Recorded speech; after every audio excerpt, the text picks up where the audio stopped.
Journaliste, grand reporter, spécialiste de l'économie, également romancière. Après L'Ambitieux, sorti il y a bientôt 5 ans, elle revient, non pas seule cette fois, mais avec 9 autres voix journalistiques dans un ouvrage collectif coordonné par elle-même. L'antenne de nos 30 ans, publié aux éditions Éclosion. Rachel Malongo, bienvenue chez nous. Merci John, le plaisir est le mien. Bonjour à toute la team. C'est un grand plaisir pour nous de vous recevoir aujourd'hui. Alors, vous êtes journaliste, aussi autrice, deux univers parfois très différents, parfois très poreux. Comment est-ce que vous réussissez à concilier les deux voies, la rigueur du reportage et la liberté de la fiction? Vous êtes une romancière aussi. Oui, c'est deux mondes différents, mais qui ont quand même un trait commun, un lien commun, c'est celui de la plume, puisqu'on écrit, donc du coup, la cloison n'est pas tout à fait différente. Cela dit, autant le journalisme est rigoureux, autant la plume nécessite un peu de sacrifice, un peu de discipline aussi pour se laisser porter par l'inspiration et sortir du monde strict de l'antenne, des canons du journalisme et tout ça. Donc voilà, c'est une petite gymnastique. Une grosse gymnastique. Est-ce qu'il y a eu un déclic, une nécessité intérieure, notamment pour passer de l'écriture solitaire de fiction, parce que quand on écrit la fiction, c'est vraiment notre univers dans la tête, à la coordination d'une œuvre collective qui n'est pas non plus romanesque? Oui, il a fallu quand même cela, mais c'était à peu près évident parce que, un peu comme John ici, tout le monde a une biographie secrète qu'il aimerait écrire. Je parie que tout le monde a un petit livre quelque part qui se dit un jour je vais laisser.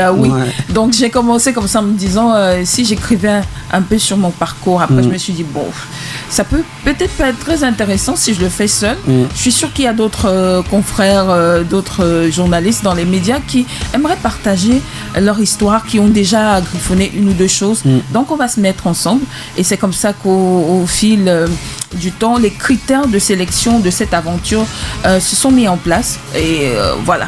Et les trentenaires, la tranche d'âge, pourquoi avoir choisi la tranche d'âge des trentenaires comme point d'ancrage? Quand on fait un petit tour dans votre carrière, on se rend bien compte que votre entrée dans les 30 ans a été marquante. Vous avez eu de grands changements, de grandes évolutions dans votre carrière. C'est vraiment là, à ce moment, que vous avez commencé à être exposé à la télé, à être visible. Est-ce que c'est partant de là que vous avez voulu prendre cet ancrage-là, ou c'était un concours de circonstances? Non, du tout. C'est exactement ce que vous expliquiez. À 30 ans, on vit des choses. C'est une sorte de pic dans la profession à 30 ans. Parce que quand on a 20 ans, on commence, on découvre, on goûte un peu à tout. Et puis 30 ans, ça marque un tournant décisif en tant qu'homme de médias, femme de médias à l'antenne. On acquiert beaucoup d'expérience. On a déjà une certaine étoffe, une sorte d'éthos quand même considérable dans le métier. Mais aussi, c'est un peu le dernier virage où on peut encore garder des libertés. Parce qu'à 40 ans, les gens s'émoussent un peu, ils commencent à arrondir les angles, ils sont moins incisifs, ils deviennent plus responsables. Donc 30 ans, c'était un peu ça passe ou ça casse, quoi, un peu comme pour conserver, garder une sorte de cliché de cette période transitionnelle. Une belle période. Une belle période. Alors, ce livre donne la parole à 9 journalistes camerounais. En tant que coordonnatrice de l'œuvre, quel a été votre rôle dans l'harmonisation des voix, des tons, des styles? Comment garder la singularité de chacun tout en construisant une œuvre cohérente? Autant il y a des pluralités dans les récits, dans les écrits de chacun. Mon job, je sais pas comment il a été perçu, c'est bien qu'Alex soit là. Bon, peut-être qu'il va donner son point de vue. Moi, de l'intérieur, je pense que c'était de mettre tout ça en musique, c'était déjà de poser les jalons. Comment est-ce qu'on rédige? Quel est le canevas de rédaction? Voici comment on fait. Il y a 4 parties. Chacun doit donner entre, c'était quoi, 25 et 30? Oui, entre 25 et 30 pages. On se raconte comment est-ce qu'on arrive là, quelles sont nos convictions, quels sont nos bons, mauvais moments, qu'est-ce qu'on peut laisser comme conseil et tout. Et puis, essayer de trouver une sorte de lien entre les histoires. Donc après mon histoire, il y a Alex qui vient et puis il fait la passe à Aimé Catherine, qui fait la passe à Steve. C'était un peu ça, qui est une sorte de rythme dans le livre aussi et de différence dans les histoires, parce que autant Alix, Aimé Cathy, qui d'autres sont nés avec la radio, autant moi je voulais pas être journaliste du tout. Donc chacun un peu son histoire. Oui. Et tu parlais tout à l'heure d'Alix, nous avons également le plaisir aujourd'hui d'avoir l'un des contributeurs de l'antenne de nos 30 ans. Il fait partie de cette génération de journalistes qui pose un regard lucide, ancré, sensible, passionné sur son métier et sur le terrain aussi. Falix, bienvenue à l'émission. Merci John, bonjour à toute l'équipe. Bon, comme tu es journaliste, on va t'appeler Alix.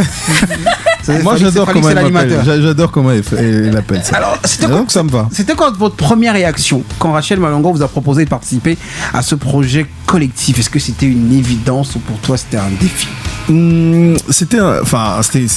J'étais très surpris d'abord parce que j'avais pas l'impression.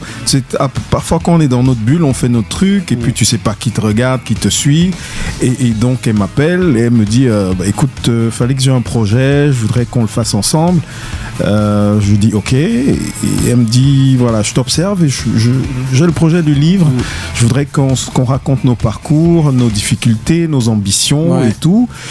Et j'étais très surpris. Je me suis dit mais comment elle me connaît, pourquoi elle veut que je participe? J'étais très très surpris, mais agréablement surpris parce que c'était la preuve que quoi qu'on fasse, voilà, il y a des gens qui nous suivent et j'étais heureux de savoir que ce que je fais et que ce que j'ai fait jusqu'ici a marqué des esprits, a donné envie de dire voilà, il faut que tu racontes ça, ton parcours jusqu'ici.